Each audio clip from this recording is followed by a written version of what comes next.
আসসালামু আলাইকুম ভিউয়ার্স।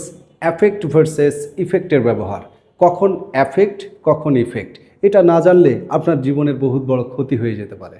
অর্থাৎ এটা কখন কি হিসেবে বসে, এই ক্ষতি থেকে বাঁচতে যে কাজটা করবেন। দেখেন, অ্যাফেক্ট শব্দটার অর্থ হচ্ছে প্রভাব ফেলা বা ক্ষতি করা। এটি মূলত কাজ করে ভার্ব হিসেবে। এটির আরও একটা অর্থ বোঝায় ফেইন বা প্রিটেন্ড, ভান করা। তাহলে অ্যাফেক্ট শব্দটা বসে ভার্ব হিসেবে, প্রভাব ফেলা বা ক্ষতি করা বা ভান করা, ফেইন বা প্রিটেন্ড। দুটি কথা আমাদের স্পেসিফিকভাবে মনে রাখতে হবে। অ্যাফেক্ট শব্দটা বসে ভার্ব হিসেবে, প্রভাব ফেলা বা ক্ষতি করা, আর ইফেক্ট শব্দটা বসে নাউন হিসেবে, ফলাফল বোঝায়। কি বোঝায়? ফলাফল। সরাসরি এমসিকিউতে চলে যাচ্ছি। 1 number question, frequent closures of universities, বিশ্ববিদ্যালয়গুলোর ঘন ঘন বন্ধ badly dash academic progress, academic উন্নয়নের ক্ষেত্রে ব্যাপক ক্ষতি করে। ক্ষতি করা, এটা আসলে পুরোটা নাউন ফ্রেজ। এই যে অফের পূর্বে ক্লোজার্স আছে, বন্ধ হওয়া, এটা প্লুরাল, এই জন্য ভার্বটাও প্লুরাল হবে। এটা থার্ড পারসন প্লুরাল নাম্বার, এই জন্য এর পরবর্তীতে ভার্বের সাথে এস বা ইয়েস যুক্ত হবে না, ড্যামেজেস, এই জন্য আনসারটা হবে না। ইফেক্ট শব্দটা তো নাউন হিসেবে বসে, এই জন্য ইফেক্ট শব্দটাও আনসার হবে না, ইফেক্টসও হবে না। আনসার কি হবে? অ্যাফেক্ট। আমি আবারও বলি, এখানে ভার্ব লাগবে, ক্ষতি করা। তাহলে frequent closures of universities badly affect, ব্যাপকভাবে ক্ষতি করে একাডেমিক প্রোগ্রেস, একাডেমিক উন্নয়নের ব্যাপক ক্ষতি করে। 2 number question, a lot of people have been dash by the flood, a lot of people, প্রচুর মানুষের, হ্যাভ বিন ড্যাশ ক্ষতিগ্রস্ত হয়েছে, বাই দ্য ফ্লাড, কিসের দ্বারা? বন্যার দ্বারা।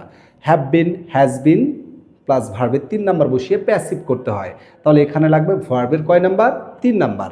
Have been suffered, affected, affected, ক্ষতি হওয়া, ক্ষতি হওয়া বা ক্ষতি হয়েছে বোঝানোর জন্য আমরা কি আনসার নিব?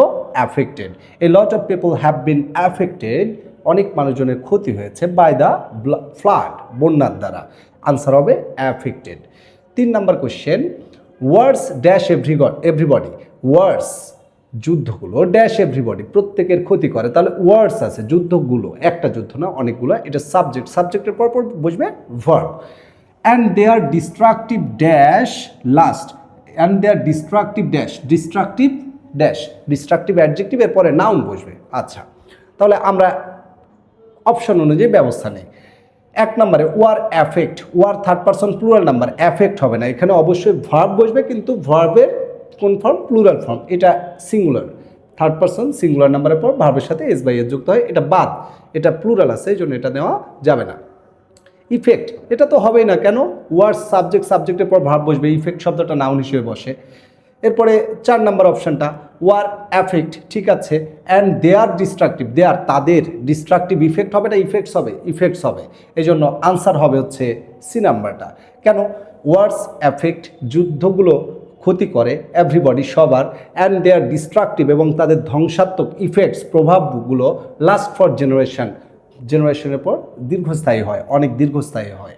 4 number question, the Sidr effected our country, the Sidr হচ্ছে সাবজেক্ট, আওয়ার কান্ট্রি হচ্ছে অবজেক্ট।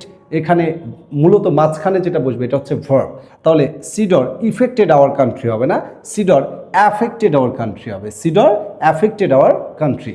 এটা কেন হবে না? সিডর অ্যাফেক্ট হবে না, সিডর একটা দুর্যোগকে বোঝাচ্ছে, অ্যাফেক্টস বললে বলা যেত। আর সিডর অতীতে কাজ করেছে, অতীতে ক্ষতি করেছে, এজন্য the Sidr affected our country, আমাদের দেশের ক্ষতি করেছিল। 5 নম্বর কোশ্চেনে আমরা দেখতে পাচ্ছি, one of the dash of globalisation. বলুন তো ভাই বোন আমার, দা ডট অফের মাঝে কে বসে? নাউন বসে। আর ওয়ান অফের পরে এই নাউনটা কি হয়? প্লুরাল হয়। তাহলে ওয়ান অফ দ্য এফেক্টস হবে? নাউজুবিল্লাহ, এফেক্ট শব্দটা নাউন হিসেবে ব্যবহৃত হয় না, ভার্ব হিসেবে ব্যবহার করব।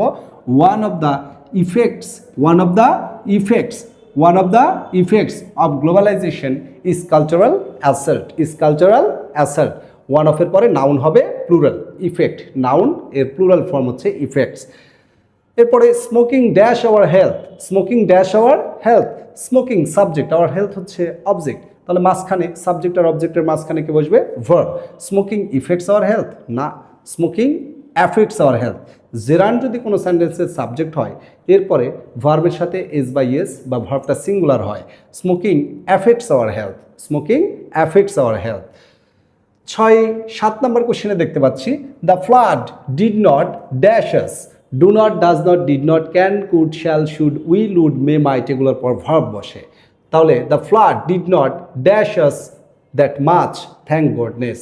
আচ্ছা, এখন দেখুন the flood did not dash, did not affected না, ডিড নটের পর ভার্বের 3 নম্বর নয়, ভার্বের বেস ফর্ম আব্বা ফর্ম বসে। তাহলে the flood did not affect us that much, এই বন্যাটা আমাদের খুব বেশি ক্ষতি করতে পারে নাই। আনসার হবে অ্যাফেক্ট, ডিড নট এর পর ভার্বের বেস ফর্ম ভার্ব হচ্ছে অ্যাফেক্ট, তার বেস ফর্ম অ্যাফেক্ট। এখানে 8 এবং 9 নম্বর প্রশ্নের উত্তর কি হবে আপনারা কমেন্টে জানাবেন। The dash of pollution in the city should not be overlooked by the authorities, the dot dot অফের মাঝে কে বসে? নাউন বসে, কোনটি নাউন সেটি আনসার হবে। আচ্ছা, আর 9 number question the way our society structured, আমাদের সমাজটা যেভাবে গঠিত হয়েছে, ড্যাশ অল হিউম্যান রিলেশনশিপ, যা সকল মানুষের সম্পর্ককে ক্ষতিগ্রস্ত করে। তাহলে এটা নাউন ফ্রেজ, এরপরে বসবে ভার্ব। তাহলে 9 নম্বরে ভার্ব হিসেবে কোনটা আছে? ইফেক্ট নাকি ইফেক্ট, অ্যাফেক্ট নাকি অ্যাফেক্টস? দুটাই তো ভার্ব। এখন এই দুইটার ভেতরে যদি নাউন ক্লজ কোনো সেন্টেন্সের সাবজেক্ট হয়, ভার্ব হয় সিঙ্গুলার, তাহলে এখানকার আনসার ভার্ব সিঙ্গুলার কোনটা, অ্যাফেক্ট নাকি অ্যাফেক্টস? এটা আপনারা কমেন্টে জানাবেন। তাহলে 8 এবং 9 দ্য ডট ডট অফের মাঝে কে বসে, আর ভার্ব হিসেবে এখানে কোনটা সিঙ্গুলার সেটা আমাদেরকে কমেন্ট বক্সে জানাবেন। ধন্যবাদ সবাইকে।